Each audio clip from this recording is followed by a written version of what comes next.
I stood in the marble foyer of Rosewood Manor, the same foyer where I'd been dragged out by security guards 6 months ago, accused of theft in front of the entire staff, and signed my name on the deed that made me the sole owner of this $28 million estate. The pen was a Mont Blanc worth more than a month of my old salary. The irony wasn't lost on me. Mrs. Patricia Whitmore, the woman who destroyed my reputation with a single lie, stood frozen in the doorway of what used to be her sitting room. Her face had gone the color of the expensive Italian marble beneath my feet. Behind her, I could see her daughter Clarissa, the real thief, gripping the door frame like it was the only thing keeping her upright. This can't be legal," Patricia whispered, her voice cracking on the last word. I looked up from the paperwork and smiled. It was the same smile I'd perfected during my 2 years of serving them. Polite, professional, and completely unreadable. Except now, I didn't have to hide what I was thinking behind it. Before we dive deeper into this story, I want to take a moment. If you're reading this right now, it's no coincidence. May God bless you abundantly. May the doors that seem locked swing open for you. May favor follow you in every room you enter, and may you experience breakthrough in the areas where you've been struggling. This is Mr. Douglas Stories, and I believe something powerful is about to shift in your life. If you're here with me on this journey, drop a comment right now. I am with Mr. Douglas Stories. Let me know you're part of this family. Your presence here matters. Now, let me tell you how everything began. 6 months earlier, I was somebody else entirely. Or maybe I was always myself, just dressed in someone else's uniform, living in someone else's story. My name is Naomi Cross, and until that terrible October morning, I was the head housekeeper at Rosewood Manor in Greenwich, Connecticut. Not Manhattan, not the Hamptons, Greenwich, where old money went to pretend it wasn't showing off while absolutely showing off. Rosewood Manor was a sprawling estate with 12 bedrooms, 8 bathrooms, a ballroom that hadn't been used in a decade, and enough marble to build a small temple. I'd worked there for 2 years, ever since my mother passed away and left me with nothing but medical debt and a sterling recommendation from the nursing home where she'd spent her final months. Patricia Whitmore had hired me on the spot, probably because I was desperate enough to accept the insultingly low salary she offered. "You'll have room and board," she'd said, as if sleeping in the converted storage room above the garage was a privilege, and the honor of maintaining one of Connecticut's finest estates. The honor, right. But I needed the job, and I was good at it. Better than good. I could remove wine stains from cream silk, arrange flowers in the French style Patricia loved, and coordinate the movements of the rest of the staff so smoothly that the family barely knew we existed. That was the point, really. We were supposed to be invisible. I learned the rhythm of the house quickly. Mr. Jonathan Whitmore left for his hedge fund office at exactly 6:45 every morning. Patricia took her coffee in the sunroom at 7:30, 2 sugars, splash of cream, warmed to exactly 140 degrees. Their daughter Clarissa didn't emerge from her suite until noon most days, and when she did, she left a trail of designer clothes and empty champagne bottles in her wake. The house had rules, and I followed them perfectly. Never make eye contact unless addressed directly. Never speak unless spoken to. Never, ever forget your place. I forgot my place exactly once. It was a Tuesday afternoon in early October. The leaves were turning gold and crimson outside, and light streamed through the floor-to-ceiling windows of the library where I was dusting the antique bookshelves. I didn't hear him enter. "Those are first editions," a voice said behind me, and I nearly dropped the leather-bound volume in my hands. I turned to find a man I'd never seen before standing in the doorway. He was tall, probably 6'2", with dark hair that looked like he'd run his hands through it too many times, and sharp grey eyes that seemed to catalogue everything in a single glance. He wore a charcoal suit that probably cost more than my car used to, before I'd sold it to help pay for my mother's funeral. "I know," I said, carefully returning the book to its place. "I'm very careful with them." He stepped into the room, and I noticed the way he moved, like someone who was used to being the most important person wherever he went, but didn't need to prove it. "You read?" It was such an absurd question that I forgot to be invisible for a moment. "Of course I read." The corner of his mouth twitched. "Of course. Stupid question. I just meant—" He gestured at the shelves. "These books. Have you read any of them?" I should have said no. I should have ducked my head and finished my dusting and disappeared back into the walls where I belonged. But there was something in the way he asked, like he was actually curious, that made me answer honestly. "Some of them," I said, "when I have time.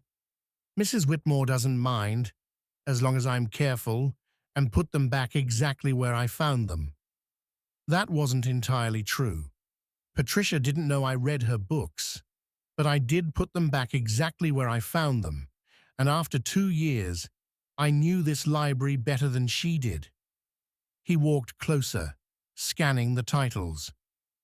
"What are you reading now?" "The Count of Monte Cristo, the original French edition." His eyebrows rose. "You read French?" "My mother was a French teacher before she got sick. She made sure I was fluent." He pulled the book I'd mentioned from the shelf, flipping through it with careful fingers. "Revenge story," he said. "Are you a fan of revenge?" "I'm a fan of justice," I corrected. "There's a difference." "Is there?" He looked at me directly then, really looked at me, and I felt something shift in the air between us. "I'm not so sure." Before I could respond, Patricia's voice echoed down the hallway. "Naomi, where are you? I need you to arrange flowers for tonight's dinner party." The spell broke. I was suddenly aware of how close he'd gotten, of how long we'd been talking, of how inappropriate this entire conversation was. "I should go," I said quickly. "Wait." He pulled a business card from his pocket and held it out. "I'm Elijah Kane. I'm considering investing in Jonathan's fund. I'll be around the estate quite a bit over the next few weeks." I looked at the card, but didn't take it. Taking it felt like crossing a line I couldn't uncross. "I'm the housekeeper," I said quietly. "We shouldn't—" "Shouldn't what? Talk about books?" He smiled, and it transformed his entire face. "I'm pretty sure there's no rule against that." But there was, maybe not written down, but I felt it in every fiber of my being. People like Elijah Kane didn't have conversations with people like me, not real ones. "Naomi." Patricia's voice was closer now, sharp with impatience. I left without taking the card, without saying goodbye, without looking back, even though I could feel his eyes following me out of the room. I had no idea that this moment would change everything. That night, I lay in my narrow bed above the garage and thought about grey eyes and first edition books and the way he'd asked if I was a fan of revenge, as if I had the luxury of being a fan of anything beyond survival. Tomorrow, I would wake up at 5:30. I would make Patricia's coffee exactly the way she liked it. I would be invisible and perfect and exactly what they paid me to be. Tomorrow, I would forget about Elijah Kane. Except I didn't forget, and neither, apparently, did he. Elijah Kane became a fixture at Rosewood Manor over the following weeks. He arrived most mornings around 10, disappeared into Jonathan's study for hours, and often stayed for dinner. Patricia treated him with the kind of reverence she usually reserved for former presidents and European royalty. I tried to avoid him. I really did. But the universe, or maybe just Patricia's obsessive need to micromanage everything, kept putting us in the same rooms. Naomi, fresh coffee for Mr. Kane's meeting. Now. Naomi, Mr. Kane prefers his scotch neat. Not on the rocks. Fix it. Naomi, set another place for dinner. Mr. Kane will be joining us. Each time, I felt his eyes on me. Each time, I kept mine carefully lowered, playing the part I'd perfected. But I could feel the weight of his attention, like a physical thing. 3 weeks after our first conversation, I was arranging roses in the dining room when he found me alone again. "You're avoiding me," he said, without preamble. My hands didn't falter on the stems, even though my heart kicked against my ribs. "I'm working, Mr. Kane. That's not the same thing." "Elijah, and yes it is." He leaned against the doorframe, arms crossed.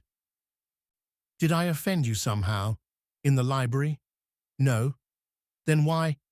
"Because you're a guest." I turned to face him finally, keeping my expression neutral. "And I'm the help. Those two things don't mix." "Says who?" "Says reality." I picked up the vase of roses, ready to carry them to the table. "If you'll excuse me, have dinner with me." I almost dropped the vase. "What?" "Dinner. Tomorrow night. There's a French restaurant in Stamford that I think you'd like. We could actually finish that conversation about the Count of Monte Cristo." "Mr. Kane." "Elijah." "Mr. Kane," I repeated firmly, "I can't have dinner with you. Mrs. Whitmore would fire me if she found out, and I need this job." "She wouldn't have to find out." "No." I moved past him toward the dining room, but he caught my arm gently. The touch sent electricity up my skin. "Why not?" he asked, and there was something raw in his voice that made me stop. "Because people like you don't date people like me," I said quietly. "And when they pretend to, people like me are the ones who get hurt." I pulled my arm free and walked away, leaving him standing in the doorway. My hands were shaking so badly that I nearly dropped the vase twice before I got it safely onto the table. That night, I found a first edition copy of Jane Eyre on my bed above the garage with a note tucked inside. "She stayed. Maybe you will too. E."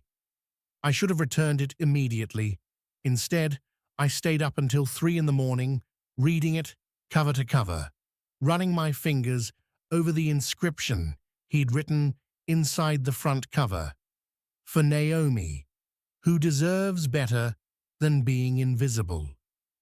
Nobody had ever said that to me before. Nobody had ever looked at me and seen something worth knowing beyond my ability to fold fitted sheets and remove water stains from antique wood. I was in trouble, the kind of trouble that ruins lives. I tried to return the book the next day. I really did. But every time I went to find Elijah, either Patricia needed something, or Clarissa was throwing another tantrum about some perceived slight from her latest boyfriend, or Jonathan was yelling about market fluctuations and demanding everyone tiptoe around his mood. By the time evening came, I'd convinced myself to keep it, just for a little while, just until I finished reading it. That weekend, Patricia threw one of her legendary dinner parties, 50 guests, 7 courses, and enough champagne to float a yacht. The entire staff worked 18-hour days preparing for it. I was supervising the final table settings when Clarissa stumbled through the dining room, clearly already drunk, despite it being only 4 in the afternoon. "Oh, good, you're here," she slurred, grabbing my arm hard enough to bruise. "I need you to fix my dress. The stupid zipper broke." "Of course, Miss Clarissa." I followed her upstairs to her suite, where clothes covered every surface like expensive confetti. The dress in question was Chanel, deep emerald green, and probably worth $15,000. The zipper wasn't broken. It was just caught on the fabric. "Hold still," I murmured, working it free carefully. "You know," Clarissa said, studying herself in the mirror, "you're actually pretty when you're not wearing that hideous uniform." I didn't respond. There was no safe response to that. "I saw the way Elijah Kane looks at you," she continued, and my hands froze on the zipper. "It's pathetic, really. He probably thinks you're some kind of project. Rich men love a good charity case." "The zipper's fixed," I said quietly, stepping back. She turned to face me, eyes glittering with malice. "He's not for you, you know. Men like him marry women like me. They might play with women like you, but they never keep them." "I'm not playing with anyone, Miss Clarissa." "Good, because if I thought you were trying to steal what's mine, I'd make sure my mother knew about it." She smiled, sweet as poison. "And we both know how much you need this job." I left before I could say something I'd regret. The party that night was flawless, at least from a service perspective. Crystal gleamed. Food appeared and disappeared at precisely the right moments, and the champagne flowed endlessly. I moved through the crowd like a ghost, there and not there, exactly as I'd been trained, until I felt a hand on my elbow and turned to find Elijah standing there, devastating in a midnight blue tuxedo. "Dance with me," he said. "I'm working." "The staff is taking a break while dessert is being served." I checked. He tilted his head toward the ballroom, where music was playing and several couples were dancing. One dance. "Mr. Kane, if you call me Mr. Kane one more time, I'm going to start calling you Miss Cross in that formal voice, and we'll both feel ridiculous." Despite everything, I almost smiled. "People will see. Let them see." He held out his hand. "I'm tired of pretending you don't exist." I should have said no. I should have walked away. I should have remembered Clarissa's threat and Patricia's rules and every lesson I'd learned about knowing my place. Instead, I took his hand. He led me to the edge of the ballroom, far from the main crowd, and pulled me into his arms. I'd never danced like this before, held close, moving in sync, his hand warm on my waist. "You read the book," he said softly. It wasn't a question. "How did you know?" "Because you kept it, and you're looking at me differently now." "How am I looking at you?" "Like you're trying to decide if I'm Rochester or St. John Rivers." I did smile then. "That's a very specific literary reference." "I'm a man of specific literary references." His thumb traced circles on my waist through the fabric of my uniform. "So, which am I?" "I haven't decided yet." Fair enough. We spun slowly, and I caught sight of Clarissa watching us from across the room, her face twisted with fury. Though for the record, I'm definitely Rochester. Brooding, making questionable decisions, falling for the governess. I'm not a governess. No, you're better. He pulled back slightly to look at me. You're real. The song ended. Reality crashed back in. I stepped out of his arms quickly, suddenly aware of how many people were staring. I need to go, I whispered. Naomi. But I was already gone, slipping back into the kitchen, back into my role, back into being invisible. Except it was too late for that. We'd been seen. And in a house like Rosewood Manor, being seen was the most dangerous thing of all. For 3 days after the party, Elijah didn't come to the house. I told myself I was relieved. I told myself it was better this way. I told myself a lot of lies. On the 4th day, he showed up at 7 in the morning, before anyone else was awake, and found me in the kitchen preparing Patricia's breakfast tray. We need to talk, he said. I didn't turn around, just kept arranging croissants on the china plate with mechanical precision. There's nothing to talk about. The hell there isn't. He moved into my line of sight, forcing me to look at him. He looked tired, like he hadn't slept. I haven't been able to stop thinking about you for 6 weeks. Do you know how crazy that is?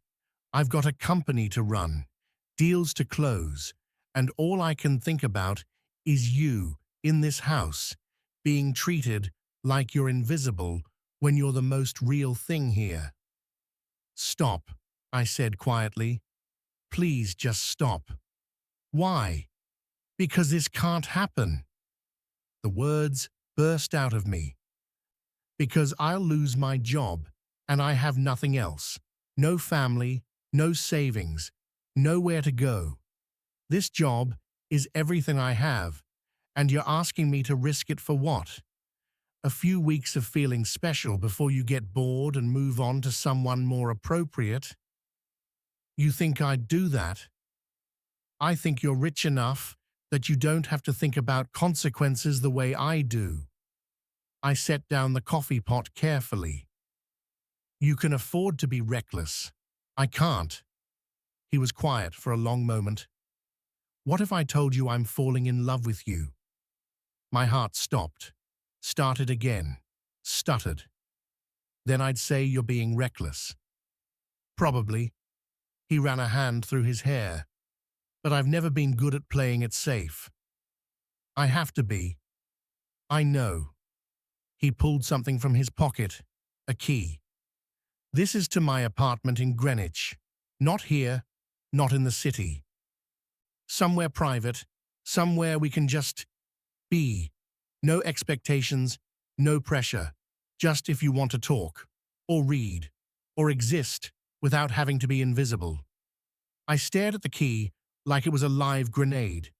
I can't. You don't have to decide now. He set it on the counter between us. But know this. I'm not playing. I'm not passing time. And I sure as hell don't think you're a charity case. He left before I could respond. The key sat on the marble counter, gleaming in the morning light. I left it there all day, walked past it a dozen times without touching it. That night, I put it in my pocket. I didn't go to the apartment that week, or the next, but I carried the key with me every day, a secret weight against my hip, a possibility I wasn't brave enough to choose. Then November came, and with it, everything fell apart. I was cleaning the upstairs hallway when I heard Clarissa's voice drifting from her room. The door was cracked open, and I should have walked past. I should have minded my business. Of course I took it, she was saying into her phone, laughing. It's not like Mother will notice. She has so much jewelry, she doesn't even remember half of it. I froze. The diamond tennis bracelet. Yes, that one. I already pawned it. 12,000. Not bad for an afternoon's work. My blood went cold. The tennis bracelet. Patricia had been tearing the house apart for a week looking for it. She'd questioned every staff member, threatened to call the police, suggested we all submit to searches. Clarissa had stolen her own mother's bracelet and was letting the rest of us take the fall. I should have walked away. Instead, I pulled out my phone and started recording. I'm meeting Todd in the city tonight, Clarissa continued. He doesn't know I'm broke. He thinks Daddy still gives me an allowance. It's hilarious, really. She kept talking, kept confessing, and I kept recording every word. When she finally hung up, I slipped away before she could see me. My hands were shaking. I had evidence, proof that Clarissa was a thief and a liar. But what was I supposed to do with it? If I went to Patricia, would she even believe me?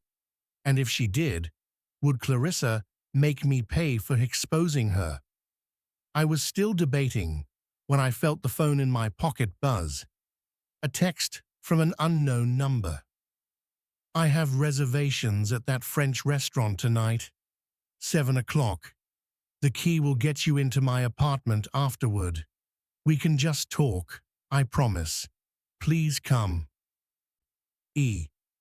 I looked at the text for a long time, thought about everything I had to lose, everything I might gain. Then I went to my room and pulled out the only nice dress I owned. Black, simple, bought for my mother's funeral. It would have to do. At 6:45, I used the key. What I didn't know then was that someone was watching, someone who knew exactly what that key meant, someone who was about to use it to destroy me. Elijah's apartment wasn't what I expected. It was beautiful, yes, floor-to-ceiling windows overlooking Long Island Sound, modern furniture in shades of grey and blue, artwork that probably cost more than most houses. But it also felt lived in. Books everywhere, a coffee mug on the side table, a blanket thrown over the back of the couch. You actually live here, I said, surprised. As opposed to what? He closed the door behind me. I don't know. I thought maybe it was just an investment property or something. No, this is home, he smiled. Well, one of them, but this is the one I actually like. I walked to the windows, looking out at the water. It's beautiful. It is now. I turned to find him watching me with an intensity that made my breath catch. We should go, I said quickly. The reservation? Forget the reservation. He moved closer, stopping just short of touching me. I lied. I don't want to go to some restaurant where we have to pretend to be casual and make small talk with waiters. I want to be here with you, where no one is watching, and you don't have to be anything but yourself. I don't know if I remember how to be myself, I admitted. Then let's find out together. We ordered Chinese takeout and ate it sitting on his couch, our knees touching, talking about everything and nothing. He told me about growing up in Boston, the son of a senator who expected perfection, and a mother who taught him that kindness mattered more than success, about building his investment firm from nothing, about the loneliness of being constantly surrounded by people who wanted something from you. I told him about my mother, about watching her deteriorate over 3 years of illness, about selling everything I owned to pay for treatments that didn't work, about taking this job because it was the only thing I could find that offered room and board, because I'd lost our apartment when I couldn't make rent. I'm sorry, he said quietly, about your mother. Thank you. I looked down at my hands. She would have liked you. She always said I should hold out for someone who actually read books instead of just buying them to look smart. Smart woman. She was. I took a breath. There's something I need to tell you about Clarissa. I told him everything. The overhead conversation, the recording, my fear about what to do with it. His expression darkened. She's letting suspicion fall on you and the other staff. Patricia hasn't directly accused anyone yet, but she's making everyone feel like criminals. You need to expose her. I can't. If I do, if you don't, she'll keep getting away with it. He took my hands, and when the next thing goes missing, Patricia will blame you. Women like Clarissa always need a scapegoat. He was right. I knew he was right, but I was terrified. Play it for me, he said. The recording. I did. We listened to Clarissa's voice confessing to everything, laughing about deceiving her mother and her boyfriend, treating it all like a game. Send it to me, Elijah said when it finished. I'll make sure it gets to the right people. What people? Let me handle it. He cupped my face gently. Trust me. Please. I did. God help me, I did. We talked for hours more, until the city lights below us blurred with exhaustion. At some point, I fell asleep on his couch, and when I woke, he'd covered me with the blanket and was sitting in the chair across from me, reading. What time is it? I asked groggily. 4:30. I should get you back before anyone notices you're gone. The drive back to Rosewood Manor was quiet, both of us too aware that this perfect bubble was about to burst. He parked 3 blocks away, where the car wouldn't be seen. Naomi, he said, before I could get out. Whatever happens next, know that I meant every word tonight.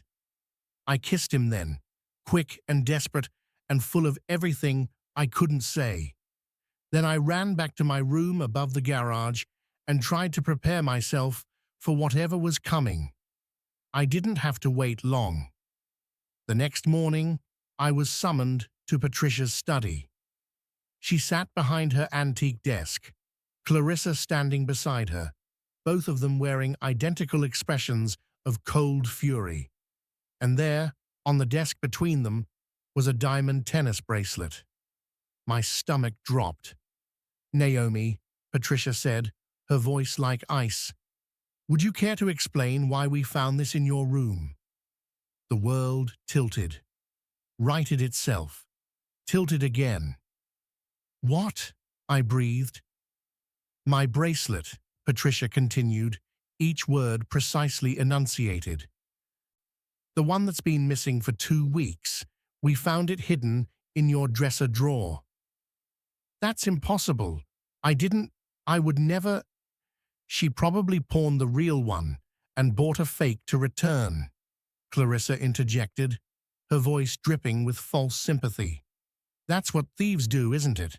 They think we won't notice. I'm not a thief. My voice came out too loud, too desperate. I didn't take anything. Someone must have. Must have what? Patricia stood, and I saw something in her eyes that made my blood run cold. She wasn't surprised. She'd expected this. Planted it there? That's what you're going to claim? That someone framed you? Yes, because that's exactly what happened. And who would do such a thing?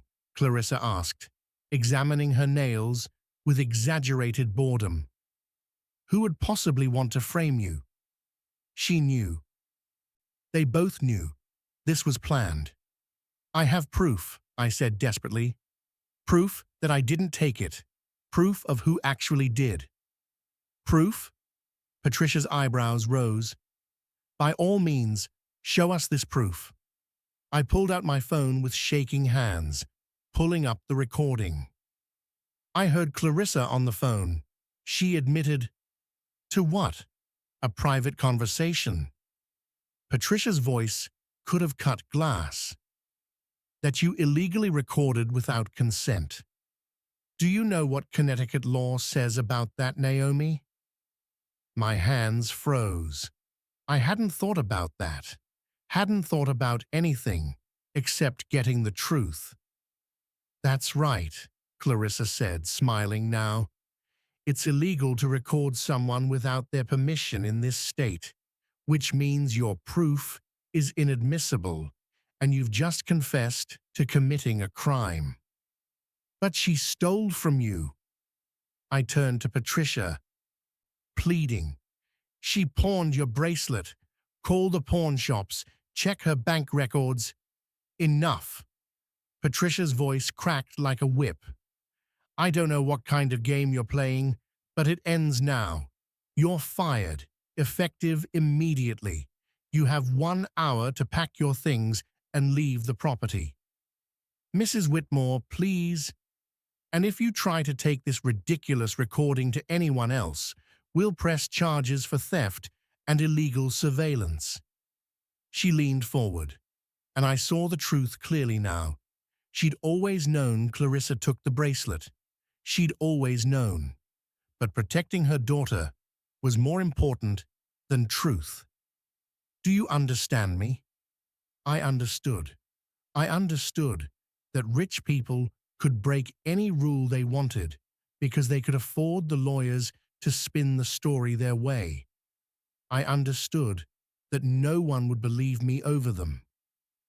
I understood that I'd been set up, perfectly and completely. I'll also be calling every major employer in the area, Patricia continued, making sure they know exactly why you were terminated. Theft is a serious accusation, Naomi. You'll find it very difficult to find work again. You can't do this, I whispered. I can do whatever I want. Now get out of my house.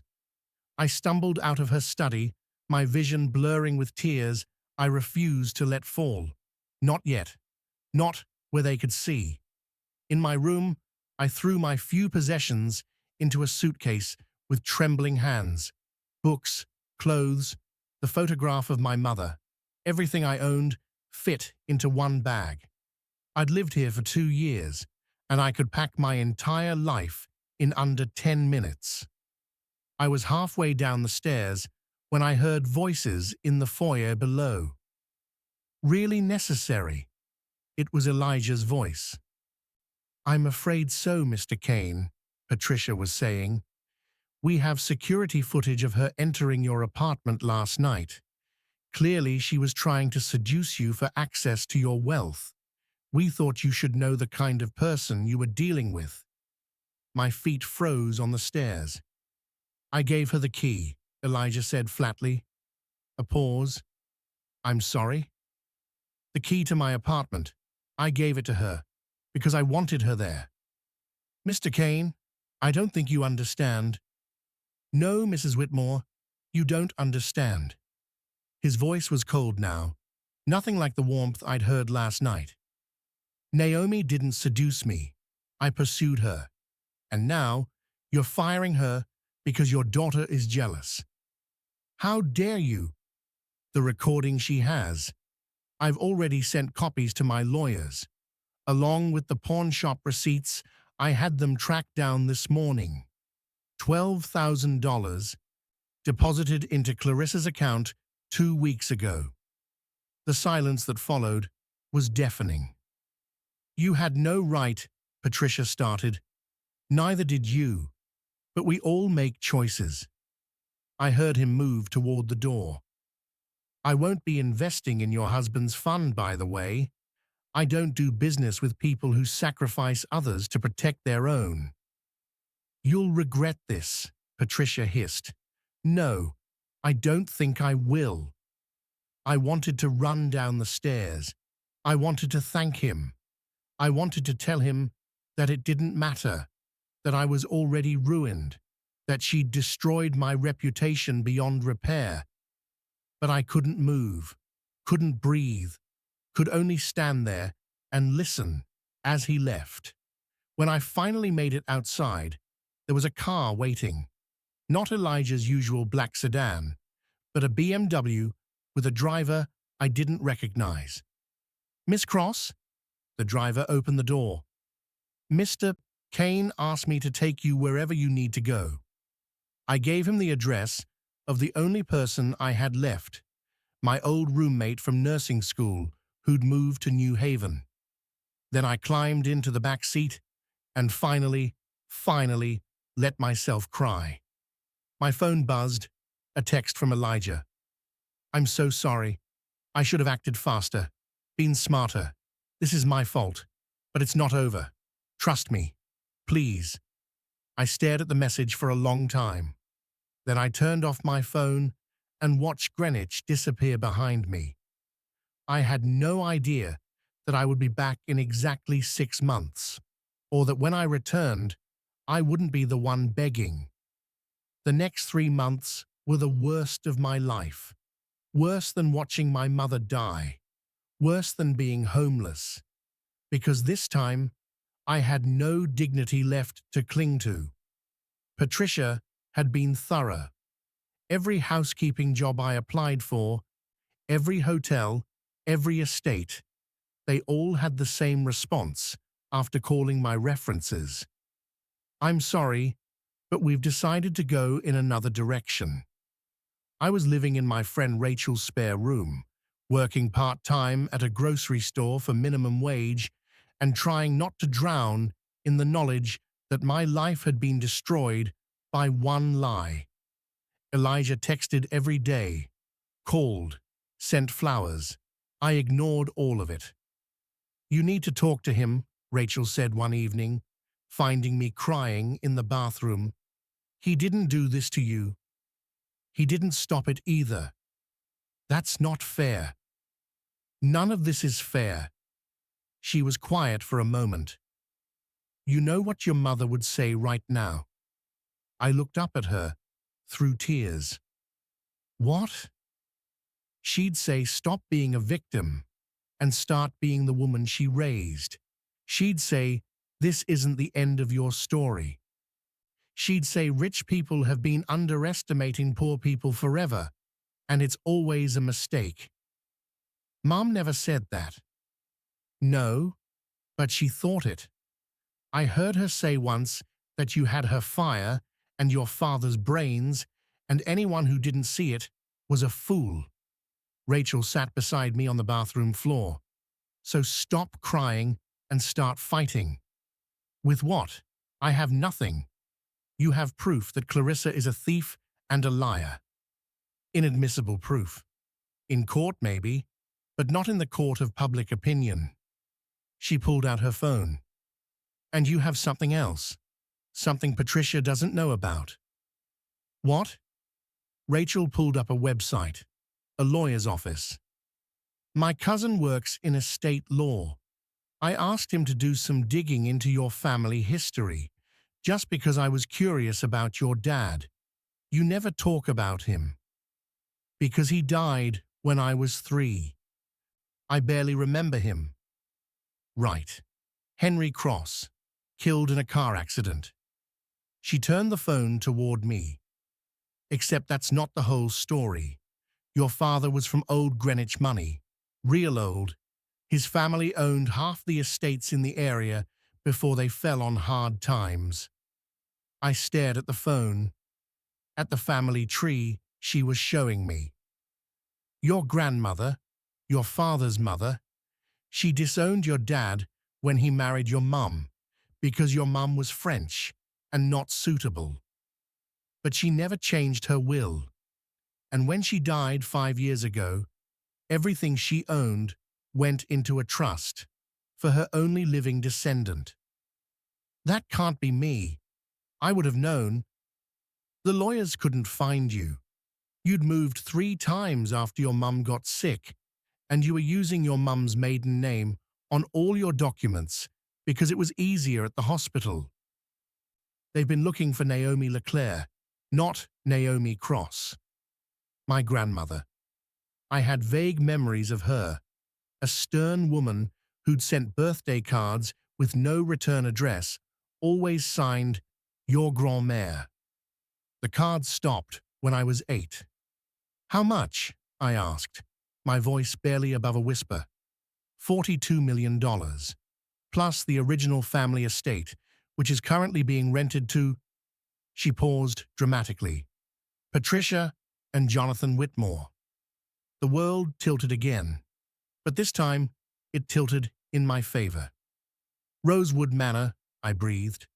My grandmother owned Rosewood Manor. Technically, you own Rosewood Manor.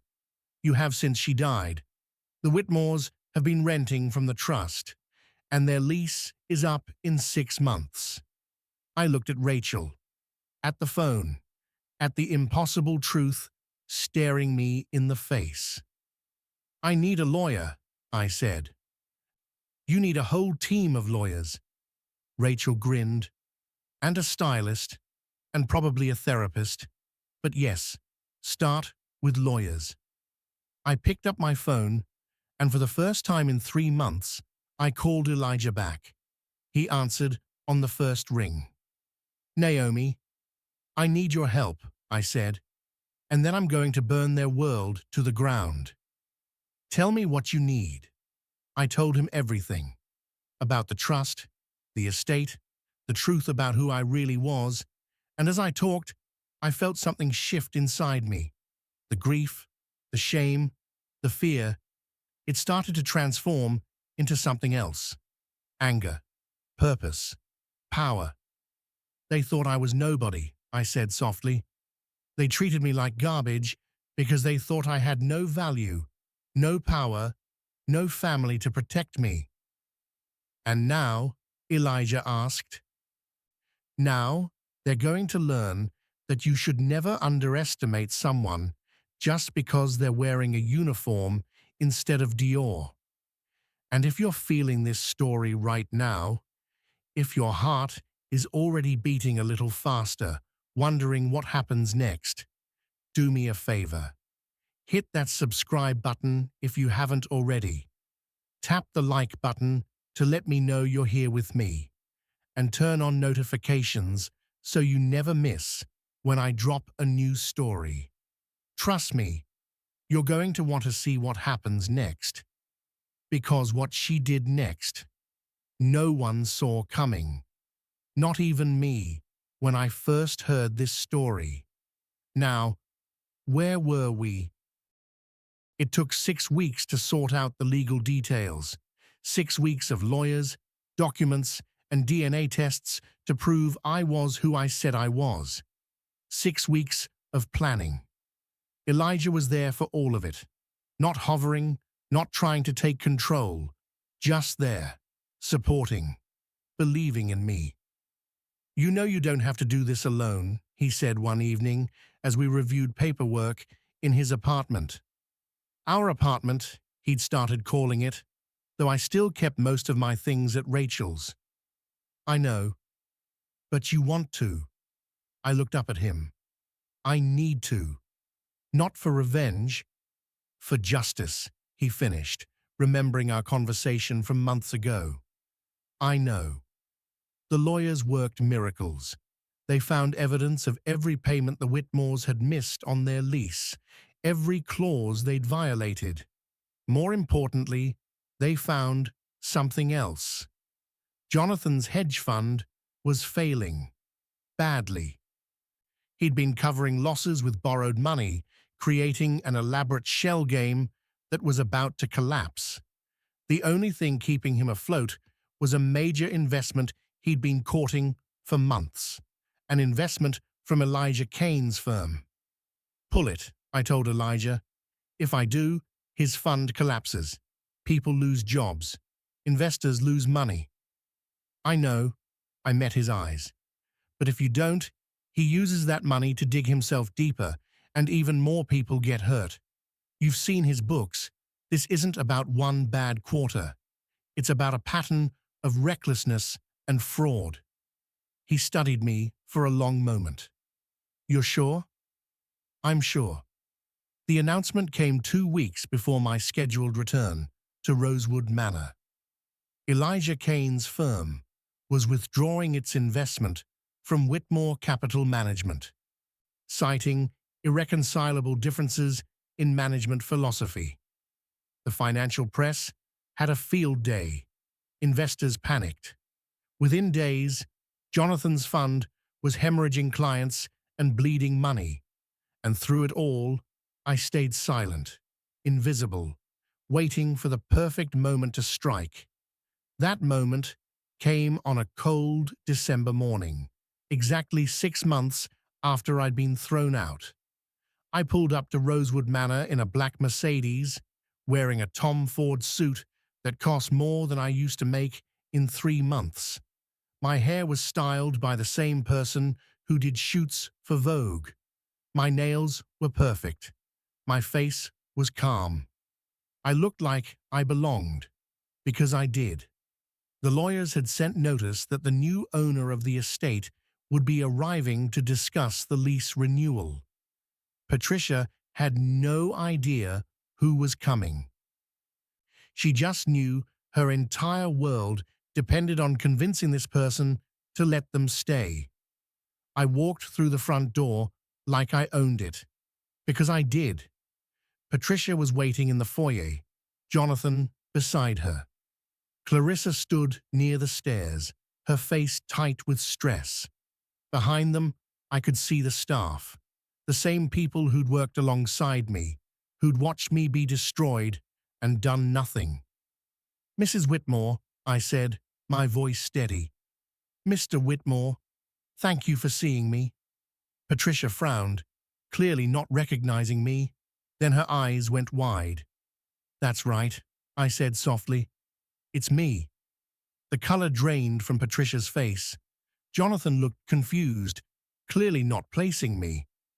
Clarissa stumbled back against the stairs. "This is impossible," Patricia whispered. "Is it?" I walked further into the foyer, my foyer, letting my heels click on the marble. "You're standing in my house, wearing jewelry bought with money you don't have, about to be evicted because you can't make rent. I'd say what's impossible is that you ever thought you'd get away with it." "You little—" Clarissa started forward, but Jonathan caught her arm. "Who are you?" he demanded, though his voice wavered. "I'm Naomi Cross, or as your wife knew me, the maid you fired for stealing." I pulled out a folder from my bag.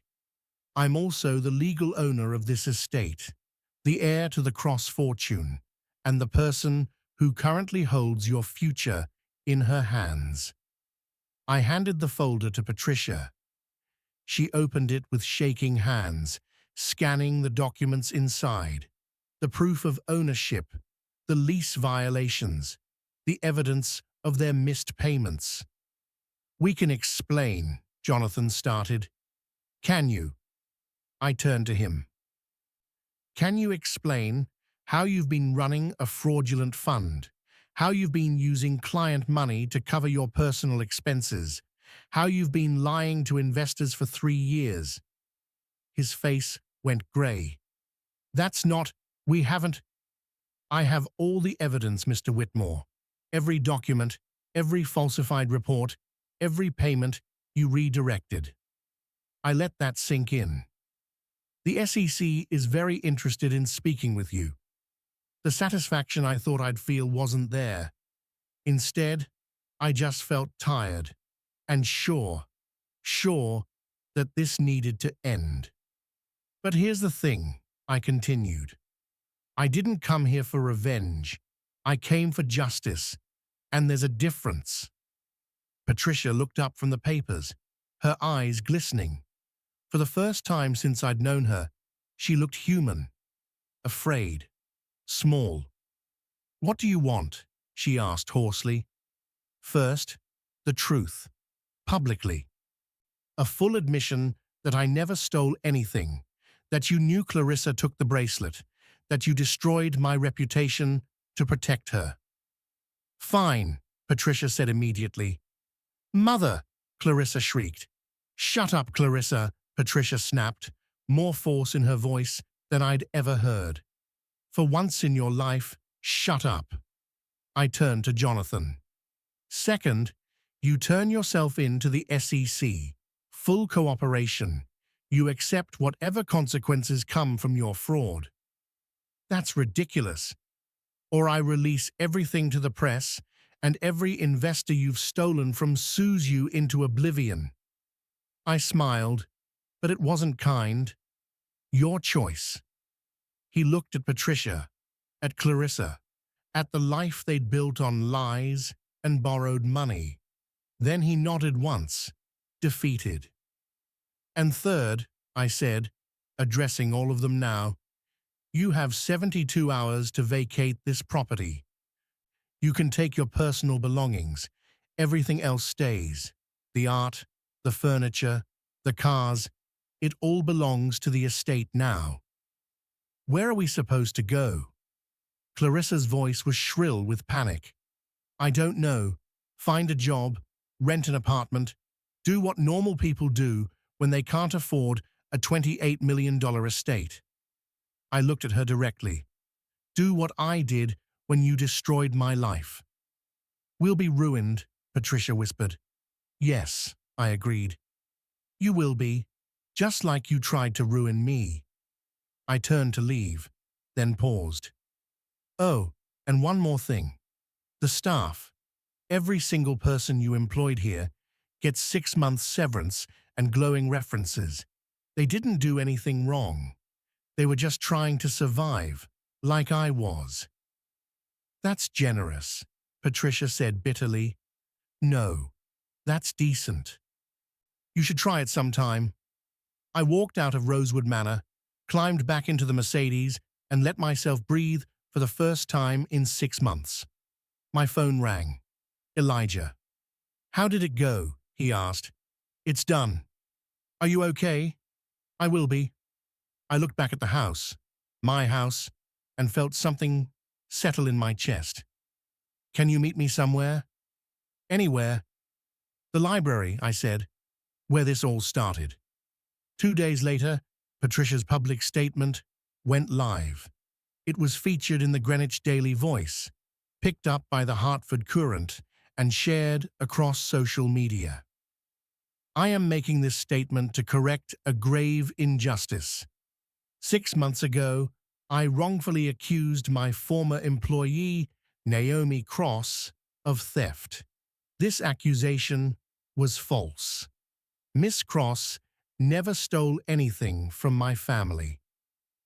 I made this accusation to cover for my daughter's actions and to prevent Miss Cross's relationship with a family friend.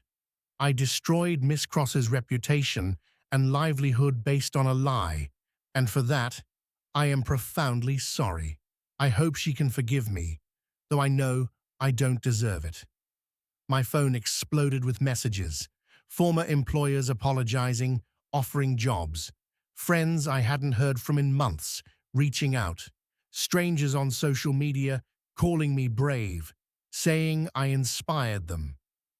But the message I cared about most was from Mrs. Chen, the cook who'd worked at Rosewood Manor with me. I should have stood up for you. I'm sorry I didn't. You deserved better from all of us. I called her immediately. Mrs. Chen? Naomi. Her voice was warm, tearful. I saw the news. I'm so glad you're okay. So glad you won. I didn't win anything. I just got the truth told. That's everything. She paused. The others want to say sorry too. Can we take you to dinner? All of us from the staff.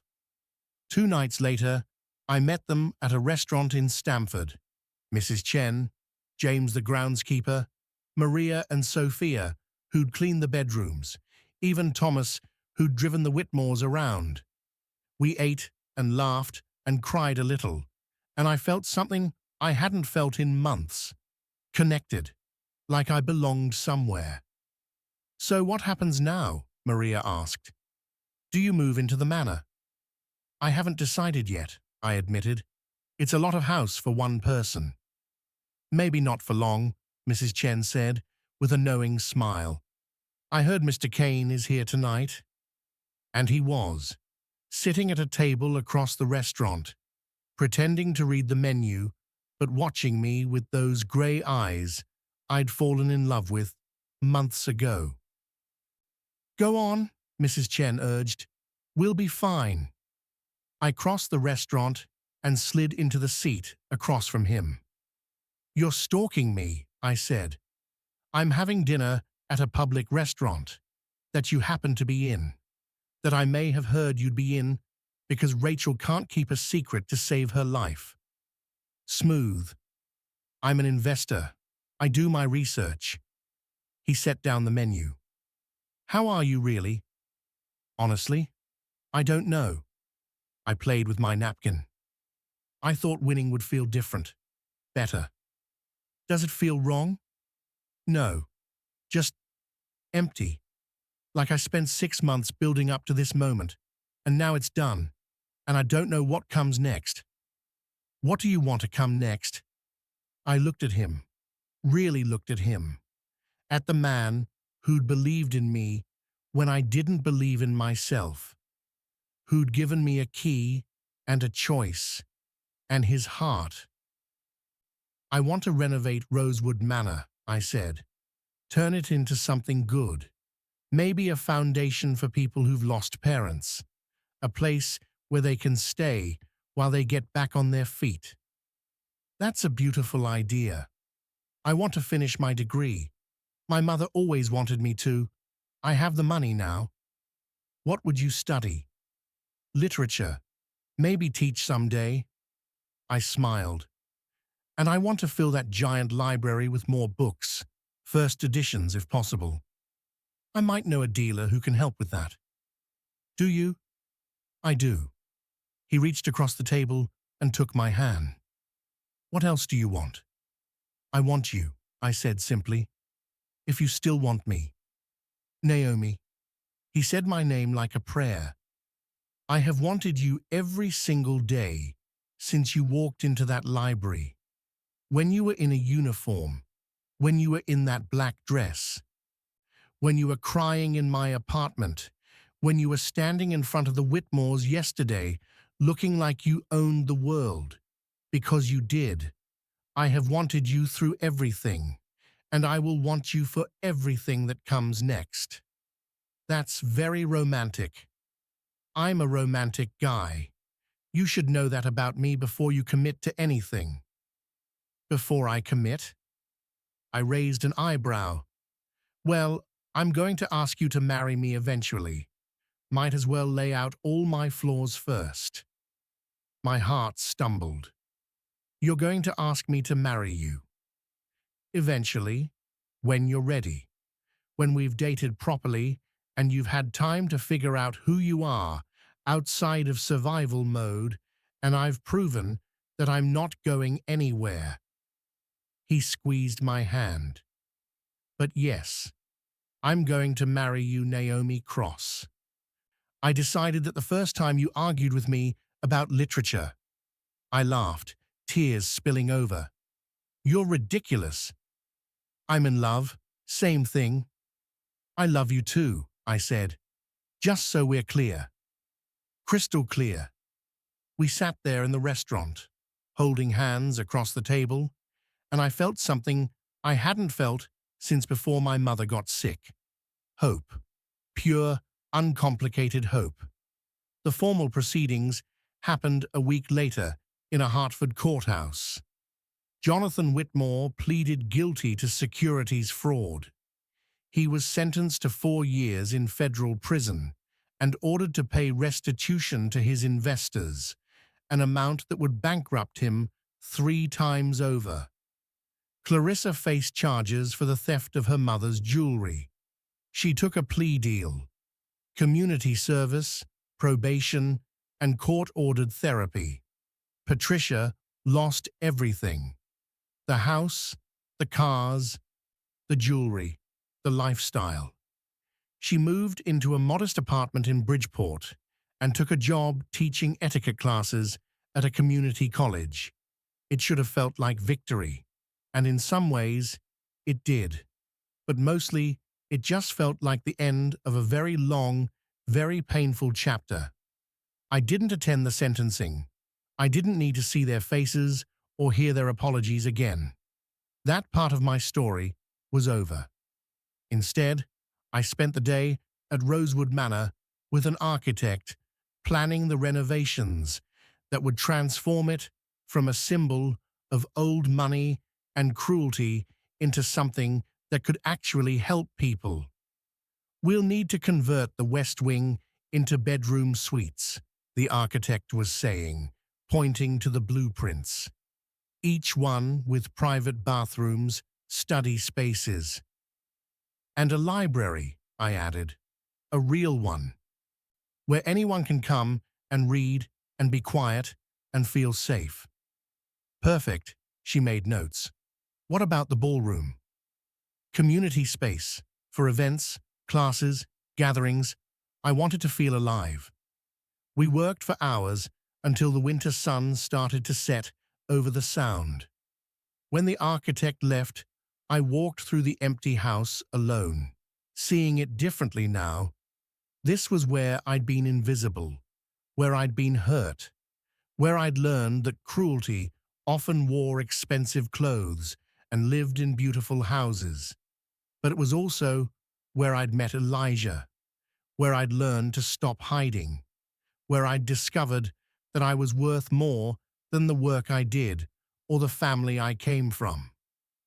Talking to yourself? Elijah's voice echoed through the empty ballroom. I turned to find him leaning in the doorway, still in his work suit, looking at me like I was the only thing in the world worth seeing. Just thinking, I said, about how everything that happened, as terrible as it was, led me here, to this house, to this moment, to you. I crossed the room to him. Do you believe in fate? I believe we make our own fate, but I also believe some people are meant to find each other. He pulled me into his arms.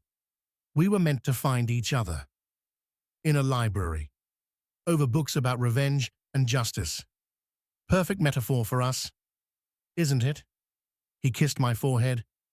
I have something for you. Another first edition? Better? He pulled a small box from his pocket. My breath caught. Elijah, wait. Before you panic, it's not what you think. Well, it is what you think. But not for now. For later. For when you're ready. He opened the box to reveal a ring. A simple sapphire, surrounded by small diamonds. This was my grandmother's. She left it to me with instructions to give it to someone who was real and kind and brave enough to stand up when everyone else sat down. I think she would have loved you. I think I would have loved her. The ring is yours, whenever you want it. No pressure, no timeline, just a promise that I'm here, I'm staying, and when you're ready to plan the next chapter of your life, I want to be in it. I took the box, holding it carefully. What if I said, I'm ready now? Now. Now. I looked up at him. I spent 6 months learning who I am without you. And who I am is someone who loves you, who wants to build a life with you, who doesn't want to wait anymore because we've both waited long enough. He stared at me for a long moment. Then he took the ring from the box and slid it onto my finger. It fit perfectly. Marry me, he said. It wasn't a question. Yes, I answered anyway. We stood in the empty ballroom, the same ballroom where we'd danced months ago, where everything had started to shift, and kissed as the last light faded from the sky. The wedding happened 6 months later, in the newly renovated Rosewood Manor. We kept it small. Rachel as my maid of honor, Elijah's business partner as his best man, the former staff as guests of honor. Mrs. Chen cried through the entire ceremony. I knew it, she kept saying. I knew you were meant for each other. We didn't do a honeymoon right away. Instead, we spent the summer opening the Cross Foundation, welcoming our first residents, 12 people who'd lost parents and needed a safe place to rebuild their lives. One of them was a girl named Ivy, 19 years old, who'd aged out of foster care and was sleeping in her car while trying to finish college. She reminded me of myself, proud, scared, trying so hard to keep going. "You're really letting me stay here?" she asked on her first day, looking around at the room that had been prepared for her. "It's what this house is for now," I told her. "For people who need a second chance." "Why?" "Because someone gave me one when I needed it most." I smiled. "And because the people who used to live here taught me what not to do." Ivy thrived at Rosewood. They all did. Within a year, we expanded to house 20 residents. Within 2 years, we'd started a scholarship fund and a job placement program. Patricia came to see me once, a year after she'd lost everything. She looked older, tired, but somehow more real than she'd ever been in her mansion. "I don't expect forgiveness," she said. "I just wanted you to know that losing everything was the best thing that ever happened to me. It taught me what actually matters." "What matters?" I asked. "Truth, kindness, being able to look at yourself in the mirror." She smiled sadly. "All the things I taught Clarissa to ignore." "How is she?" "She's working as a receptionist at a dental office. Hates it, but she shows up every day and she's not stealing. So that's progress." Patricia looked around at the transformed house. "This is beautiful. What you've done here." "Thank you. Your mother would be proud." Those words shouldn't have meant anything coming from her, but they did. "I hope so," I said quietly. She left, and I never saw her again. But I like to think she found some version of peace, the way I had. Elijah and I settled into a rhythm. I ran the foundation during the day, attended classes at Yale twice a week working on my literature degree, and came home to a husband who loved me for exactly who I was.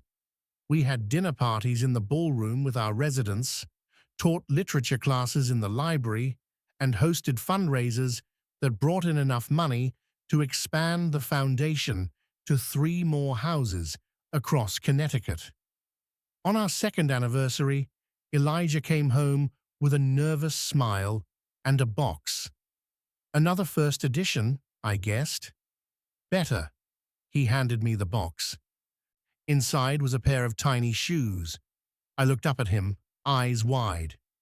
"Are you pregnant?" "No, that's usually the woman's job. But I'm hoping you will be. Soon, if you want." He pulled me close. "I want to have a family with you.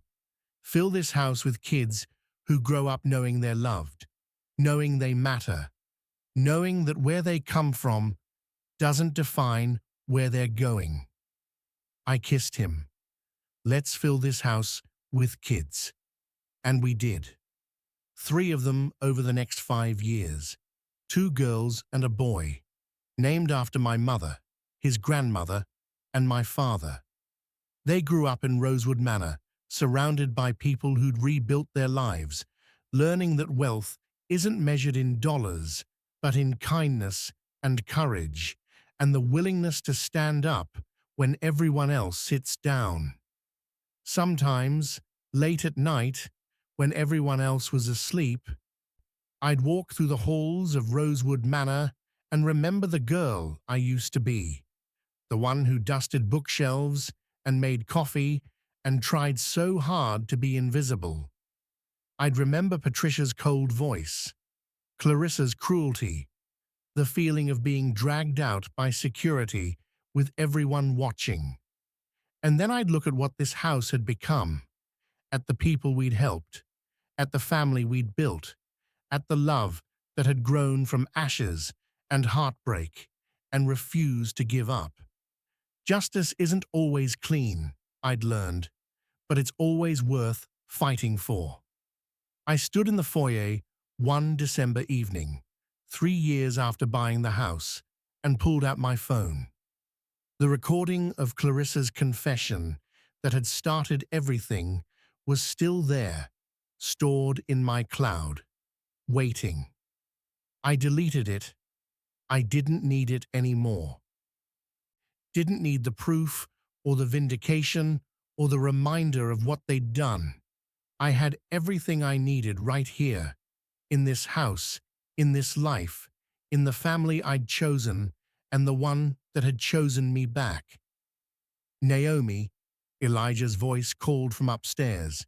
Are you coming to bed? In a minute, I called back, but I stayed a moment longer, running my hand along the marble banister I used to polish. The same marble I'd been dragged across.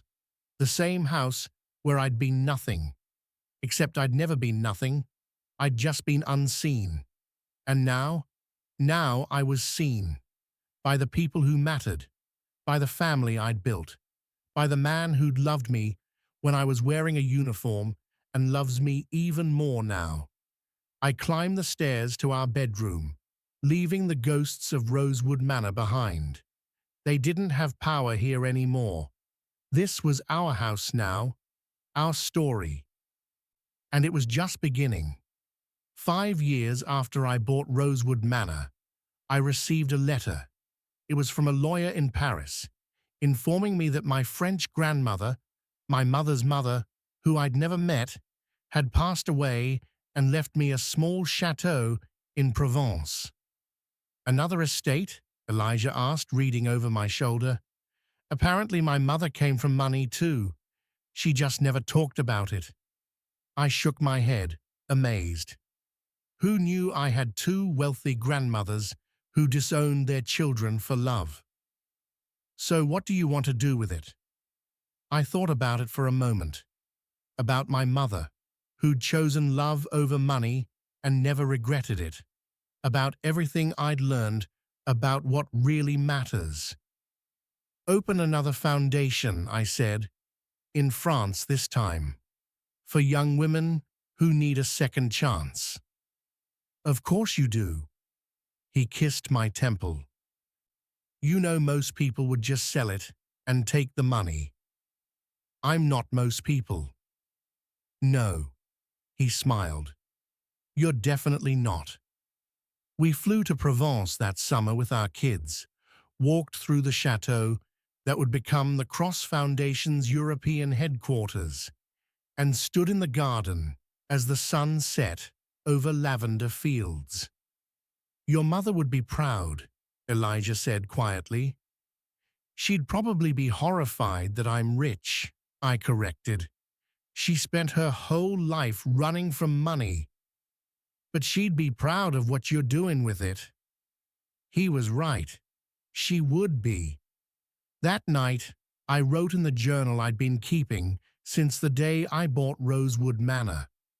I'd started it as a way to process everything that had happened, but it had become something more, a record of the journey from maid to heiress, from invisible to seen, from surviving to thriving. I wrote about the house in Provence, about the plans we had for it, about watching my children play in the same gardens my mother probably played in as a child, and then I wrote one final line. I used to think revenge and justice were the same thing. Now I know better. Revenge is about destroying what hurt you. Justice is about building something better from the ashes. I chose justice, and it chose me back.